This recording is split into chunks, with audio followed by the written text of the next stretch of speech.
नमस्कार दोस्तों, आपका स्वागत है आपकी अपनी YouTube चैनल बीपीएम नॉलेज में। आज हम लोग एसएससी के टॉप 50 क्वेश्चन करने वाले हैं। तो वीडियो को लास्ट तक ज़रूर देखिएगा और इसमें से आपको जो भी क्वेश्चन का आंसर पता है तो आप कमेंट बॉक्स में दे सकते हैं। तो चलिए आज का वीडियो शुरू करते हैं। आज का पहला क्वेश्चन है, किस विटामिन की कमी के कारण रक्त का थक्का नहीं बनता है? किस विटामिन की कमी के कारण रक्त का थक्का नहीं बनता है? तो ये विटामिन के की कमी के कारण। इसका राइट आंसर ऑप्शन बी हो जाएगा। विटामिन के की कमी के कारण रक्त का थक्का नहीं बनता है। चलिए अगला क्वेश्चन देख लेते हैं। अगला क्वेश्चन है, मानव की पसलियां किसके साथ जुड़ी होती है? मानव की पसलियां किसके साथ जुड़ी होती है? तो ये जुड़ी होती है अस्टर्नम के साथ। इसका राइट आंसर ऑप्शन सी हो जाएगा। अस्टर्नम के साथ मानव की पसलियां जुड़ी होती है। चलिए अगला क्वेश्चन देख लेते हैं। अगला क्वेश्चन है, वेबसाइट का पहला पृष्ठ क्या कहलाता है? वेबसाइट का पहला पृष्ठ क्या कहलाता है? तो ये कहलाता है होम पेज। इसका राइट आंसर ऑप्शन ए हो जाएगा। वेबसाइट का पहला पृष्ठ होम पेज कहलाता है। चलिए अगला क्वेश्चन देख लेते हैं। अगला क्वेश्चन है, एक पादप मिश्रण का अनिवार्य घटक क्या होता है?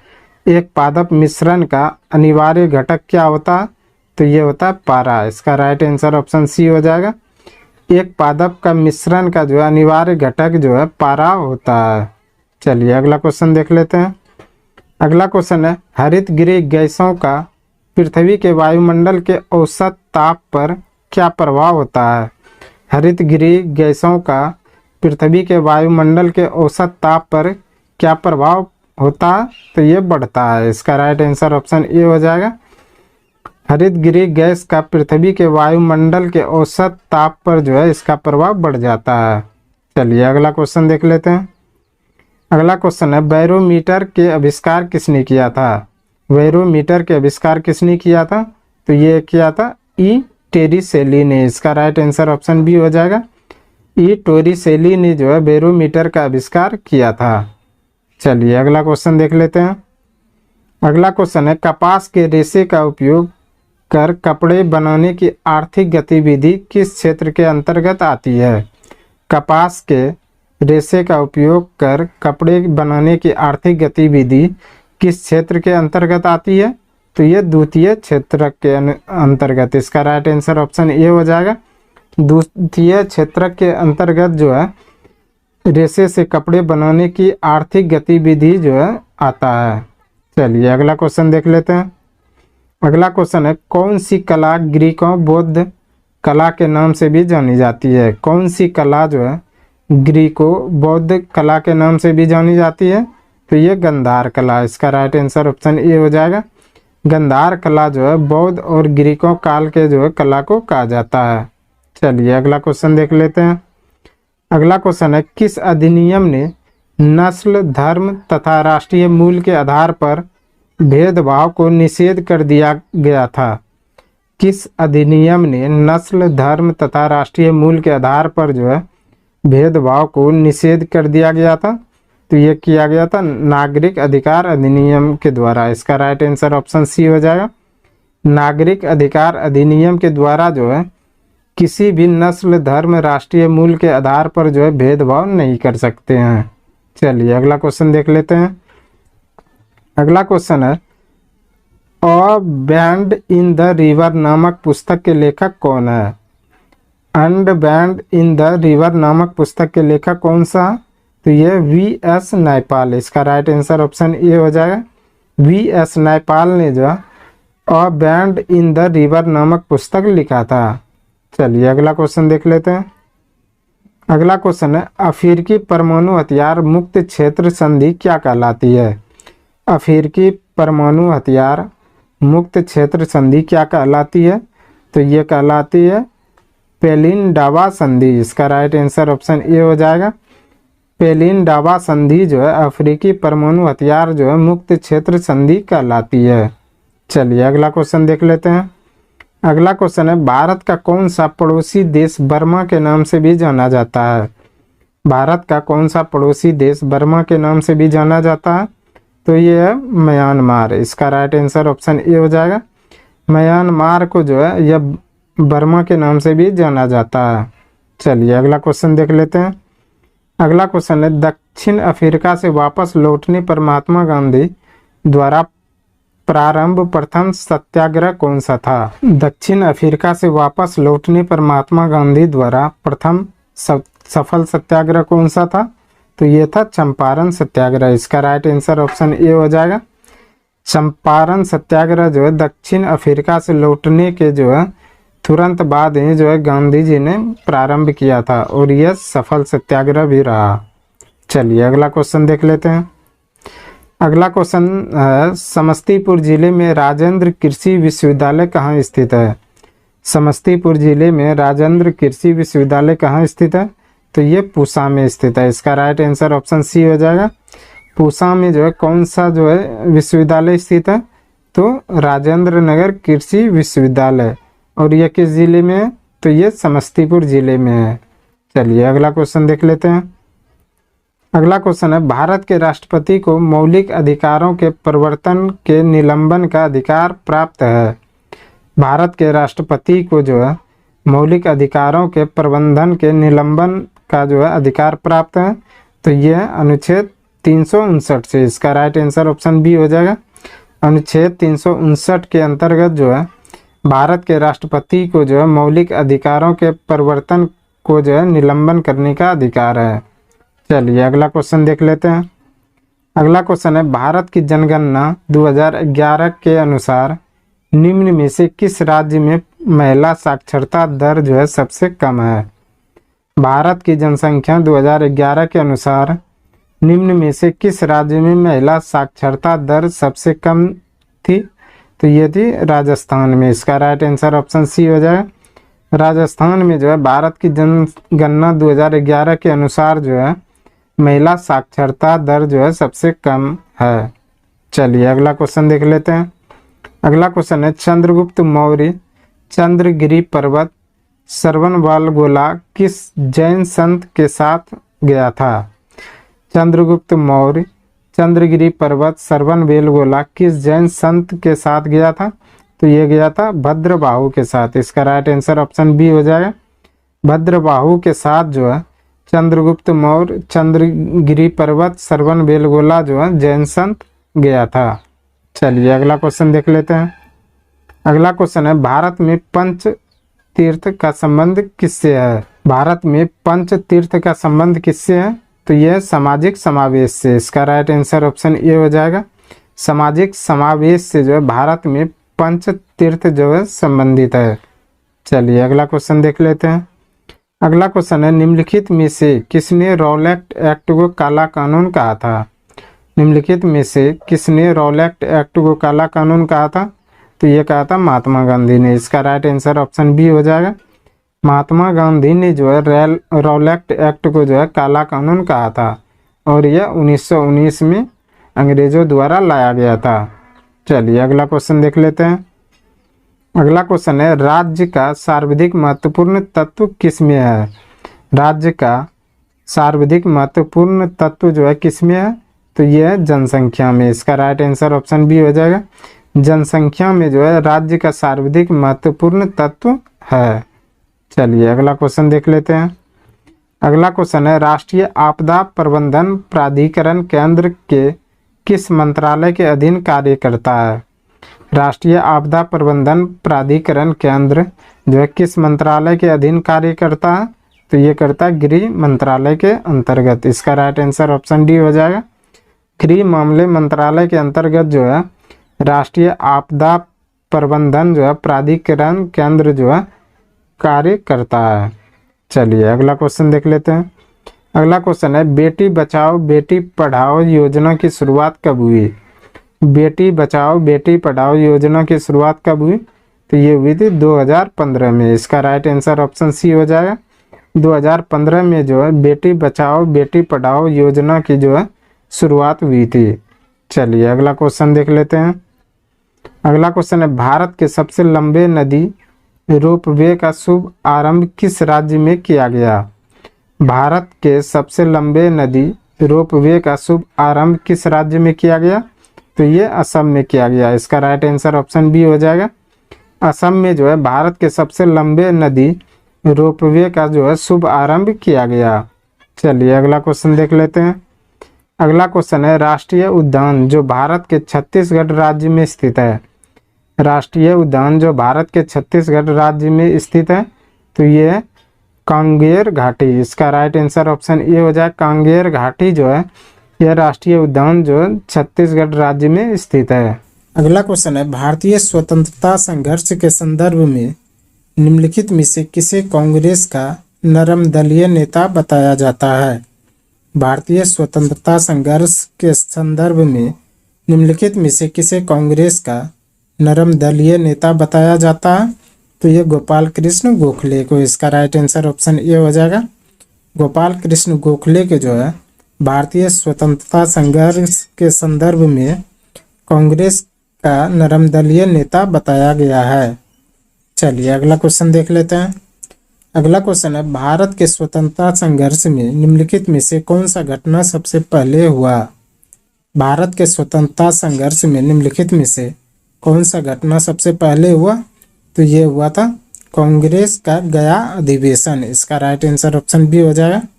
कांग्रेस का गया अधिवेशन जो है यह भारत के स्वतंत्रता संघर्ष में जो है सबसे पहले घटना हुआ था। चलिए अगला क्वेश्चन देख लेते हैं। अगला क्वेश्चन है, आज़ाद हिंद फौज की महिला रेजिमेंट रानी झांसी रेजिमेंट किसके कमांड में थी। आज़ाद हिंद फौज की महिला रेजिमेंट रानी झांसी रेजिमेंट किसके कमांड में थी, तो यह थी लक्ष्मी सहगल के कमांड में, इसका राइट आंसर ऑप्शन डी हो जाएगा। लक्ष्मी सहगल की कमांड में जो है आज़ाद हिंद फौज की महिला रेजिमेंट रानी झांसी रेजिमेंट जो है के कमांड में थी। चलिए अगला क्वेश्चन देख लेते हैं। अगला क्वेश्चन है, सिंधु घाटी सभ्यता के निम्नलिखित में से किस एक स्थल पर प्राचीन गोदीवाड़ा यानी डॉकयार्ड था। सिंधु घाटी सभ्यता के निम्नलिखित में से किस एक स्थान पर प्राचीन गोदीवाड़ा यानी डॉकयार्ड था, तो ये था लोथल में, इसका राइट आंसर ऑप्शन बी हो जाए। लोथल में जो है सिंधु घाटी सभ्यता के जो है एक स्थल पर जो है प्राचीन डॉकयार्ड था। चलिए अगला क्वेश्चन देख लेते हैं। अगला क्वेश्चन है, वल्लभाचार्य ने किस दार्शनिक विचारधारा की स्थापना की थी। वल्लभाचार्य ने किस दार्शनिक विचारधारा की स्थापना की थी, तो ये की थी शुद्ध अद्वैतवाद का, इसका राइट आंसर ऑप्शन बी हो जाएगा। शुद्ध अद्वैतवाद का जो है वल्लभाचार्य ने दार्शनिक विचारधारा की स्थापना की थी। चलिए अगला क्वेश्चन देख लेते हैं। अगला क्वेश्चन है, कारकेट वंश की स्थापना किसने की थी। कारकेट वंश की स्थापना किसने की थी, तो ये की थी दुर्लभ वर्धन ने, इसका राइट आंसर ऑप्शन बी हो जाएगा। दुर्लभ वर्धन ने जो है कारकेट वंश की स्थापना की थी। चलिए अगला क्वेश्चन देख लेते हैं। अगला क्वेश्चन है, दिल्ली सल्तनत के संदर्भ में सैयद वंश का संस्थापक कौन था। दिल्ली सल्तनत के संदर्भ में सैयद वंश का संस्थापक कौन था, तो ये था खिज खान, इसका राइट आंसर ऑप्शन ये हो जाएगा। खिज खान जो है यह दिल्ली सल्तनत के संदर्भ में सैयद वंश का संस्थापक था। चलिए अगला क्वेश्चन देख लेते हैं। अगला क्वेश्चन है, निम्नलिखित में से कौन सा भारत के प्रथम विधि मंत्री थे। निम्नलिखित में से कौन सा भारत के प्रथम विधि मंत्री थे, तो ये थे डॉक्टर भीमराव अंबेडकर, इसका राइट आंसर ऑप्शन सी हो जाएगा। डॉक्टर भीमराव अंबेडकर जो है यह भारत के प्रथम विधि मंत्री थे। चलिए अगला क्वेश्चन देख लेते हैं। अगला क्वेश्चन है, संघ और राज्यों के बीच वित्तीय आवंटन निम्नलिखित में से किस एक को सिफारिशों के आधार पर होता है। संघ और राज्यों के बीच वित्तीय आवंटन निम्नलिखित में से किस एक को सिफारिश के आधार पर होता है, तो ये होता है वित्त आयोग के आधार पर, इसका राइट आंसर ऑप्शन डी हो जाएगा। वित्त आयोग के आधार पर जो है संघ और राज्यों के बीच वित्तीय आवंटन जो है होता है। चलिए अगला क्वेश्चन देख लेते हैं। अगला क्वेश्चन है, संविधान के किस भाग में नागरिकता के विवरण दिए गए हैं। संविधान के किस भाग में नागरिकता के विवरण दिए गए हैं, तो ये दिए गए हैं द्वितीय भाग में, इसका राइट आंसर ऑप्शन बी हो जाएगा। द्वितीय भाग में जो है संविधान के द्वितीय भाग में नागरिकता के विवरण दिए गए हैं। चलिए अगला क्वेश्चन देख लेते हैं। अगला क्वेश्चन है, विश्व विज्ञान दिवस कब मनाया जाता है। विश्व विज्ञान दिवस कब मनाया जाता है? तो ये मनाया जाता है 10 नवंबर को। इसका राइट आंसर ऑप्शन डी हो जाएगा। 10 नवंबर को जो है विश्व विज्ञान दिवस मनाया जाता है। चलिए अगला क्वेश्चन देख लेते हैं। अगला क्वेश्चन है, कुशल स्थानीय शासन के लिए विख्यात दक्षिण भारत का कौन सा राजवंश था? कुशल स्थानीय स्वायत्त शासन के लिए विख्यात दक्षिण भारत का कौन सा राजवंश था? तो ये था चोल राजवंश। इसका राइट आंसर ऑप्शन ये हो जाएगा। चोल राजवंश जो है कुशल स्थानीय स्वायत्त शासन के लिए जो है विख्यात दक्षिण भारत का राजवंश था। चलिए अगला क्वेश्चन देख लेते हैं। अगला क्वेश्चन है, मक्का में सफ़ेद कली किस तत्व की कमी से होती है? मक्का में सफ़ेद कली किस तत्व की कमी से होती है? तो ये जिंक की कमी से। इसका राइट आंसर ऑप्शन बी हो जाएगा। जिंक की कमी से जो है मक्का में सफ़ेद कली होती है। चलिए अगला क्वेश्चन देख लेते हैं। अगला क्वेश्चन है, निम्नलिखित कार्यों में से कौन सा कार्य स्थानीय स्वशासन से संबंधित नहीं है? निम्नलिखित कार्यों में से कौन सा कार्य स्थानीय स्वशासन से संबंधित नहीं है? तो ये लोक व्यवस्था का अनुरक्षण। इसका राइट आंसर ऑप्शन डी हो जाएगा। लोक व्यवस्था का अनुरक्षण जो है यह कार्य स्थानीय स्वशासन से संबंधित नहीं है। चलिए अगला क्वेश्चन देख लेते हैं। अगला क्वेश्चन है, काली मिट्टी भारत के किस प्रदेश में मिलती है? काली मिट्टी भारत के किस प्रदेश में मिलती है? तो ये उपर्युक्त सभी प्रदेशों में, जिसमें महाराष्ट्र, मध्य प्रदेश, गुजरात, ये तीनों में जो है काली मिट्टी जो है पाई जाती है। चलिए अगला क्वेश्चन देख लेते हैं। अगला क्वेश्चन है, पहला परमाणु बम कहाँ गिराया गया था? पहला परमाणु बम कहाँ गिराया गया था? तो ये हिरोशिमा पर। इसका राइट आंसर ऑप्शन डी हो जाएगा। हिरोशिमा पर जो है पहला परमाणु बम गिराया गया था। चलिए अगला क्वेश्चन देख लेते हैं। अगला क्वेश्चन है, भारत छोड़ो आंदोलन किस वर्ष शुरू हुआ था? भारत छोड़ो आंदोलन किस वर्ष शुरू हुआ था? तो ये 1942 में। इसका राइट आंसर ऑप्शन सी हो जाएगा। 1942 में जो है भारत छोड़ो आंदोलन शुरू हुआ था। चलिए अगला क्वेश्चन देख लेते हैं। अगला क्वेश्चन है, मेगास्थनीज किसके शासनकाल में भारत आया था? मेगास्थनीज किसके शासनकाल में भारत आया था? तो ये चंद्रगुप्त मौर्य के शासनकाल में। इसका राइट आंसर ऑप्शन सी हो जाएगा।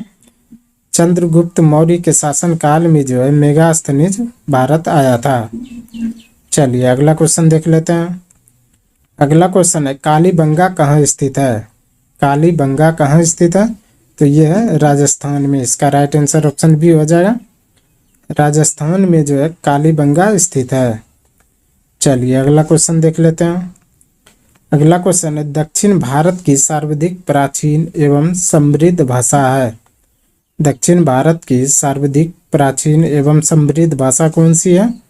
तो यह तमिल भाषा। इसका राइट आंसर ऑप्शन ए हो जाएगा। तमिल भाषा जो है यह दक्षिण भारत की सर्वाधिक प्राचीन और समृद्ध भाषा है। चलिए अगला क्वेश्चन देख लेते हैं। अगला क्वेश्चन है, कपास की खेती के लिए सर्वोत्तम मिट्टी कौन सी है? कपास की खेती के लिए सर्वोत्तम मिट्टी कौन सी है? तो यह काली मिट्टी। इसका राइट आंसर ऑप्शन ए हो जाएगा। काली मिट्टी जो है कपास की खेती के लिए सर्वोत्तम मिट्टी मानी जाती है। चलिए अगला क्वेश्चन देख लेते हैं। अगला क्वेश्चन है, बृहद संहिता का रचयिता कौन था? बृहद संहिता का रचयिता कौन था? तो ये था वारामिहिर। इसका राइट आंसर ऑप्शन सी हो जाएगा। वारामिहिर जो है बृहद संहिता की रचयिता था। चलिए अगला क्वेश्चन देख लेते हैं। अगला क्वेश्चन है, लक्षद्वीप कहाँ स्थित है? लक्षद्वीप कहाँ स्थित है? तो यह अरब सागर में। इसका राइट आंसर ऑप्शन ए हो जाएगा। अरब सागर में जो है लक्षद्वीप स्थित है। चलिए अगला क्वेश्चन देख लेते हैं। अगला क्वेश्चन है, नगर निगम की बैठकों की अध्यक्षता कौन करता है? नगर निगम की बैठकों की अध्यक्षता कौन करता है? तो यह करता है महापौर। इसका राइट आंसर ऑप्शन बी हो जाएगा। महापौर जो है यह नगर निगम की बैठकों की अध्यक्षता करता है। चलिए अगला क्वेश्चन देख लेते हैं। अगला क्वेश्चन है, ग्रीडा नामक लोक नृत्य इनमें से किस राज्य से संबंधित है? ग्रीडा नामक लोक नृत्य इनमें से किस राज्य से संबंधित है? तो यह है मध्य प्रदेश से। इसका राइट आंसर ऑप्शन बी हो जाएगा। मध्य प्रदेश में जो है गिरिडा नामक लोक नृत्य है। चलिए अगला क्वेश्चन देख लेते हैं। आज का अंतिम क्वेश्चन है, बथुकुम्मा उत्सव निम्न में से किस राज्य से संबंधित है? बथुकुम्मा बथुकुम्मा उत्सव निम्न में से किस राज्य से संबंधित है? तो यह तेलंगाना से। इसका राइट आंसर ऑप्शन ए हो जाएगा। तेलंगाना से जो है बथुकुम्मा उत्सव जो है संबंधित है। आज के लिए बस इतना ही। हमें उम्मीद है कि ये वीडियो आपको पसंद आया होगा। अगर पसंद आया तो प्लीज़ लाइक, कमेंट, शेयर और चैनल को सब्सक्राइब जरूर करें। धन्यवाद।